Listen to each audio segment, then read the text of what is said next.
Greetings, Guardians. This is Olympus Alliance, and today we'll talk about one of the oldest and most iconic healers of the Dominion, Thea, the Sanctuary Witch. She might not have the flashiest animations or the most aggressive playstyle, but don't be fooled. Thea has been a cornerstone of many lineups since the very beginning of Hero Wars, Alliance, and when built properly, she can still turn battles around with her powerful healing, her silences, and her ability to keep fragile damage dealers alive long enough to finish the fight. So strap in, because today we're going deep into Thea's skills, her builds, the best ways to optimize her, and of course, how to counter her when you see her on the enemy team. Let's dive right in. Thea's first skill is Solar Sanctuary. When activated, she heals all members of the team. At first glance, the healing might not seem overwhelming, but remember, Thea scales heavily with her magic attack stat. With a strong build, this skill becomes a lifeline for your entire squad. And here's where it gets even more interesting: when her weapon artifact activates, it grants the entire team a bonus to magic defense. That means she's not just healing, she's also protecting your allies from incoming magical bursts. Pair her with Mojo, and you unlock another layer of synergy. Mojo's healing spirits work beautifully on Thea because she's in the backline, meaning she almost always receives the healing and gains extra energy from it.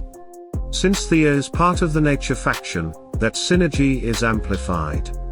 More healing, more energy, faster ultimate activations, it's a snowball effect that can be devastating in the right lineup.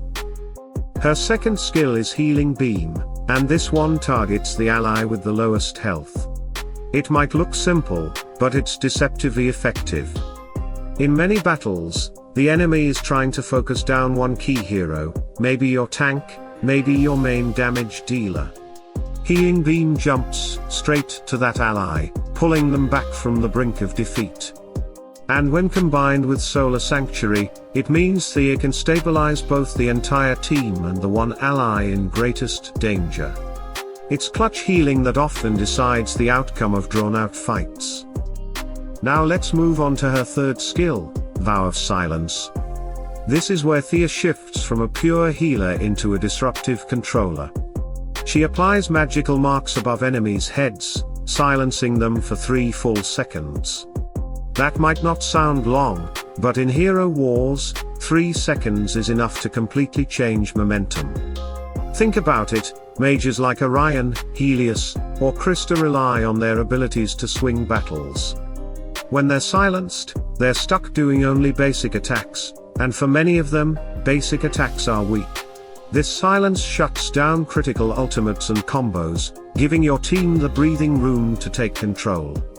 Even if the target level is high and the chance to silence is slightly reduced, when it lands, it's game-changing. And if you've got Aurora on your team, combining her shield with Thea's silence creates a frustrating wall for enemy mages to overcome. Finally, we come to her fourth skill, Second Wind. This passive ability makes Thea truly unique among healers.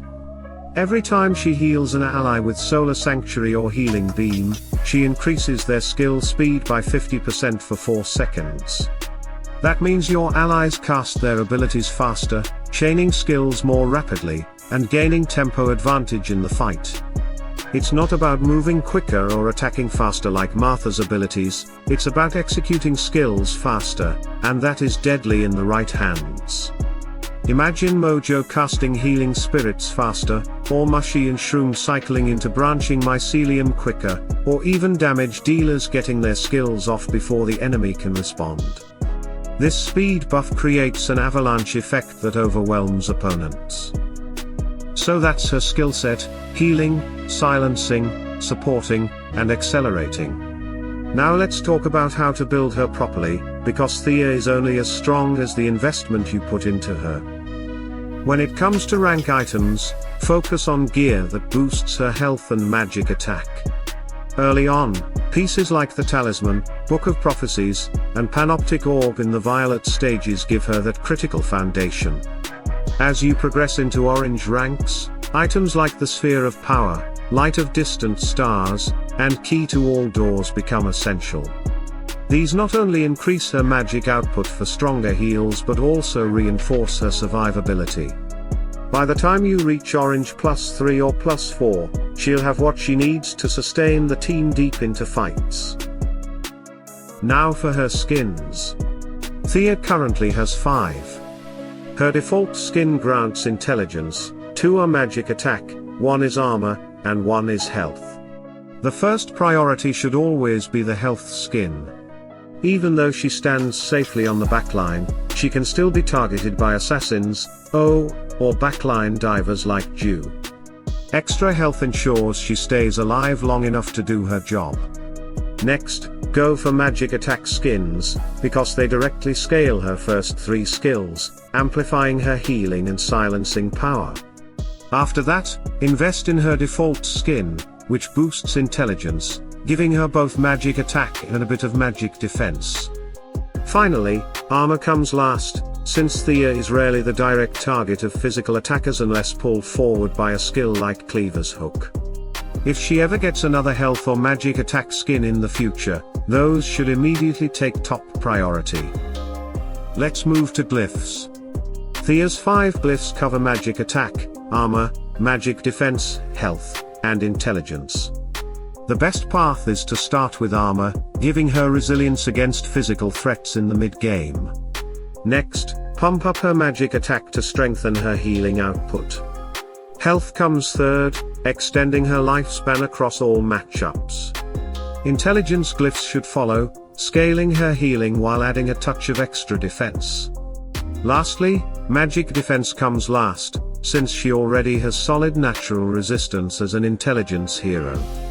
Bring all of them to level 40 during mid-game for efficiency, unless you're pushing hard into skill class levels. Artifacts are critical for Thea. Her weapon artifact grants the whole team bonus magic defense when she casts her ultimate, Solar Sanctuary. Her book artifact increases her magic attack and health, while her ring artifact boosts intelligence, her main stat. The correct priority is her book first, since it directly boosts both her healing and her own survivability. Next, invest in her weapon artifact, because spreading magic defense across the team is invaluable against mage-heavy lineups. Finally, her ring comes last, though it still has solid long-term value. For the gift of the elements, the path is straightforward. Max it out. Focus on intelligence for scaling, but don't neglect health. As a healer, her job is to live long enough to cast repeatedly. Without proper investment in her stats, she becomes a liability instead of an asset. Now, let's look at talismans. Thea has 2, both highly effective. Her first gives intelligence and magic attack, amplifying her healing and silence. Her second provides toughness and health, shoring up her survival. Both are non-VIP, and relatively accessible, making them excellent choices. A Thea without talismans can still function, but with them, her impact skyrockets. Now we come to one of the most important parts of this guide, how to counter Thea.